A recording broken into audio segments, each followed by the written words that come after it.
mamalit sa may gamit para entrance. MJ.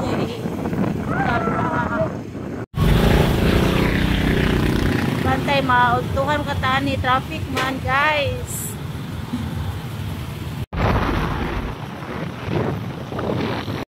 Hi, gika po yung akong driver. Okay ra ka, Ma'am MJ? Sige, bayad sa tas parking fee. Nya, diri namin, nanulod namin diri sa first store, then pa-price na mo. Ya, balik na po mi kay atbang naman ni duha, pili mi asay barato ani Peter Sports. So, I forgot the name of the other one. Diri tabok-tabok mi, and then asa to barato, ato mi mo palit. Di ba? Sakit kay kung tila na, guys. Oh, nag-hills man ko kabaho kung mulakaw ko. Dire kay ilas ang presyohan. Mali siya ang Peter Sports gani ang. So kung ganahan mo makabarato, ato gyud mo sa mga sports store kay para lesser gid ang price ngadto, maka-budget gyud ta.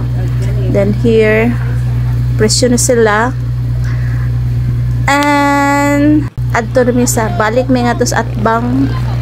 Okay, pag check na mo mas lesser o price ni diring atbang o pamalit na mismo pang inalon muna na mag-budget kay kamerang kwarta. Then nauli na mi wa mi ka video nga grabe daghan kay migdad gi muna ginamutog sa kay motor sakita kay bukton, pero alang sa mga bata diri na distribute na mi diri sa mga tournament manager sa mga equipment among butang name para ma-retrieve na mo ug magamit sunod. Bye.